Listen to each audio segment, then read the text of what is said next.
Shalom, selamat pagi jemaat yang dikasihi Tuhan. Bagaimana kabar Anda hari ini? Kita percaya bahwa Tuhan Allah yang kita sembah adalah Allah yang sangat baik. Hari ini saya akan menyampaikan renungan dengan judul Bersyukur untuk Gereja Anda. Filipi 1 ayat 5-8 berbunyi demikian. Aku mengucap syukur kepada Allahku karena persekutuanmu dalam berita Injil mulai dari hari pertama sampai sekarang ini. Akan hal ini aku yakin sepenuhnya, yaitu Ia yang memulai pekerjaan yang baik di antara kamu akan meneruskannya sampai pada akhirnya pada hari Kristus Yesus. Memang sudahlah sepatutnya aku berpikir demikian akan kamu semua, sebab kamu ada di dalam hatiku. Oleh karena kamu semua turut mendapat bagian dalam kasih karunia yang diberikan kepadaku, baik pada waktu aku dipenjarakan maupun pada waktu aku membela dan meneguhkan berita Injil. Sebab Allah adalah saksiku betapa aku dengan kasih mesra Kristus Yesus merindukan kamu sekalian. Amin. Saudara-saudara, dalam kehidupan kita ini harus belajar mengucap syukur dalam segala hal. Untuk apapun yang Tuhan berikan kepada kita. Untuk kehidupan kita pribadi, keluarga, pekerjaan. Tetapi salah satu hal yang kita harus syukuri adalah adanya gereja lokal di mana kita tergabung di dalamnya sebagai jemaat atau pelayan Tuhan. Karena gereja lokal itu adalah komunitas saudara rohani, keluarga spiritual kita untuk saling meneguhkan kita sehingga kita tumbuh dewasa di dalam Kristus. Paulus berkata, aku mengucap syukur kepada Allahku setiap kali aku mengingat kamu. Saudara, tiap kali Paulus mengingat akan jemaat Filipi, dia bersyukur. Bukan karena jemaat ini sudah sempurna, tetapi dia lebih melihat hal-hal yang baik dari jemaat ini dibandingkan dengan hal-hal yang tampaknya buruk atau kurang baik dari keluarga rohani tersebut. Saya percaya ini panggilan kita. Jangan suka mengeluh, komplain, menjelekkan para pelayan Tuhan, hamba Tuhan, anggota jemaat di gereja lokal kita. Doakan supaya menjadi lebih baik. Sebab kalau ada hal yang baik yang kita doakan, maka kebaikan itu akan dipertahankan bahkan dikembangkan lebih baik lagi. Saya pernah makan di sebuah restoran Padang dan ada tulisan di tembok. Anda puas, beritahu teman. Anda tidak puas, beritahu kami. Saya rasa ini sikap yang tepat juga ketika kita berada dalam gereja lokal. Kalau kita puas, diberkati dengan pelayanan yang ada, beritahu teman-teman supaya mereka juga datang untuk beribadah bersama. Tapi kalau Anda tidak puas, jangan beritahu teman, beritahu kami. Artinya apa? Ngomong kepada para pengurus, pelayan Tuhan, supaya kita membenahi apa yang ada.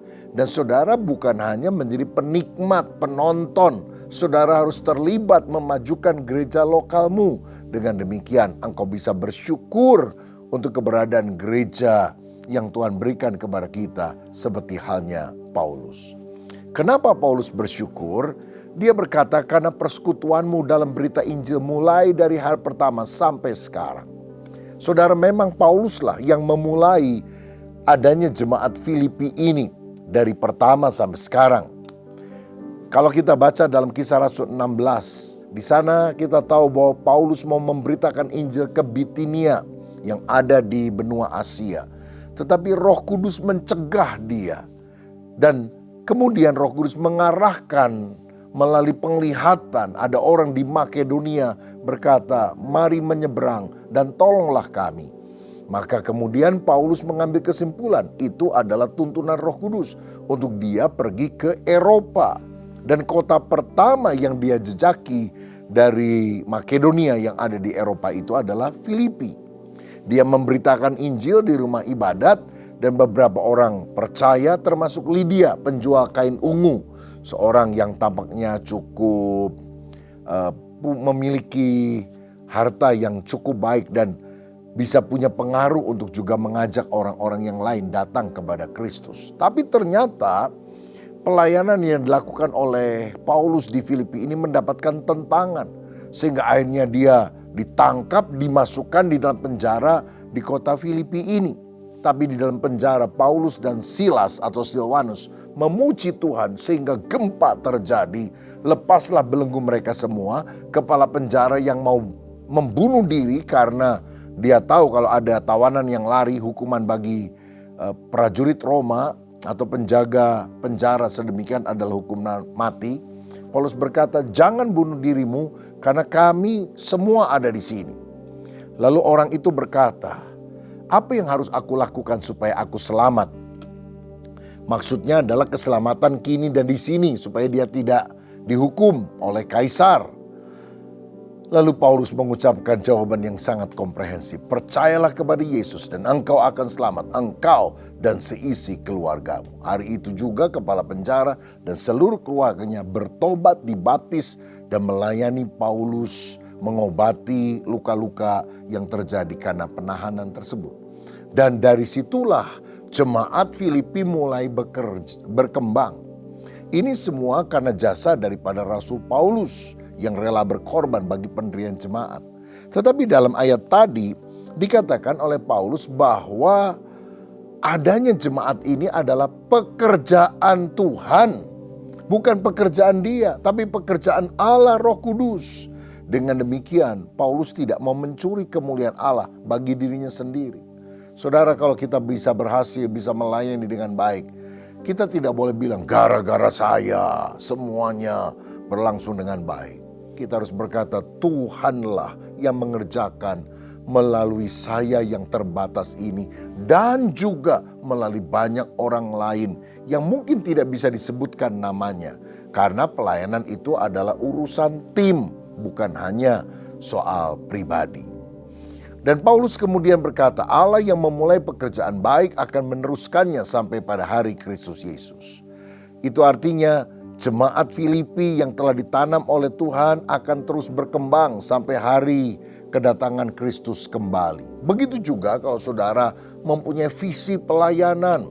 Jika engkau yakin itu berasal dari Tuhan, walaupun hari-hari ini ada banyak tantangan kesulitan, bertekunlah, giatlah, perjuangkanlah, karena Tuhan yang akan menyempurnakan dan menuntaskan sampai selama-lamanya. Paulus kemudian berkata, kamu ada dalam hatiku, kamu mendapat bagian dalam kasih karunia pada waktu aku di penjara, pada waktu aku membela dan meneguhkan berita Injil. Allah adalah saksiku bahwa aku merindukanmu dengan kasih mesra Kristus. Saudara, dari sini kita perlu belajar bahwa gereja itu bukan satu organisasi dengan sekumpulan aktivitas, banyak event ini, event itu, tetapi harus ada relasi kasih di dalamnya, sehingga di dalam hubungan di dalam gereja kita nggak boleh cuek satu dengan yang lain, tetapi harus saling mengasihi, memperhatikan, menolong, mendoakan. Dan kalau kita melayani bukan sekedar karena terpaksa, tetapi keluar dari hati kita yang paling dalam. Jika di setiap gereja lokal sifat itulah yang muncul karena dorongan kasih, maka gereja Tuhan akan rukun dan akan mengalami perkembangan. Saya berdoa untuk setiap gereja lokal dimanapun Anda beribadah, saudara terlibat menjadi pelayan Tuhan di dalamnya. Saudara mendoakan, saudara bicara yang baik tentang gereja lokalmu, sehingga akhirnya gereja akan terus tumbuh untuk kemuliaan nama Tuhan. Siapa yang selama ini suka menjelek-jelekan, suka menilai negatif, suka menggosipkan bahkan, mari kita bertobat karena gereja didirikan oleh Yesus Kristus di atas dasar yang teguh. Oleh karena penebusannya, dia rela mati di kayu salib untuk mendirikan gerejanya. Roh Kudus turun, maka seharusnya kita berdoa, bersyukur agar gereja lokal dimanapun kita berada dan melayani dipakai Tuhan untuk menjadi alat penjangkauan jiwa-jiwa bagi kemuliaan Yesus. Saya berdoa supaya saudara menjadi orang Kristen yang saleh dan menjadi berkat di gereja lokal kita masing-masing, bahkan kepada lingkungan kita. Siapa yang mau hidupnya dipakai untuk menjadi berkat di tengah gereja lokal? Mari kita berdoa. Bapa, terima kasih seperti Paulus yang mengucap syukur untuk keberadaan jemaat Filipi. Kami juga ingin bersyukur untuk gereja lokal di mana Engkau menanam kami, supaya kami bisa bertumbuh melayani di sana. Tuhan, Kau lihat ada kekurangan, kelemahan, tapi biar kami menggunakan kesempatan itu bukan untuk mengutuki, tetapi justru untuk menopang, mendorong, mendukung, sehingga akan ada perbaikan. Dan kami percaya kalau visinya berasal dari Tuhan, Tuhan akan menyempurnakan sampai pada akhirnya. Berkat-Mu juga atas anak-anak-Mu yang hari ini datang di dalam pergumulan, dan mungkin ada masalah keuangan, masalah keluarga, masalah sakit penyakit, doa-doa yang belum terkabul. Demi nama Yesus, Tuhan jamah, Tuhan perbarui hidup kami, sehingga kami melihat kemurahan Tuhan terjadi. Berkat-Mu atas kami dalam nama Tuhan Yesus Kristus. Haleluya. Amin. Tuhan memberkati.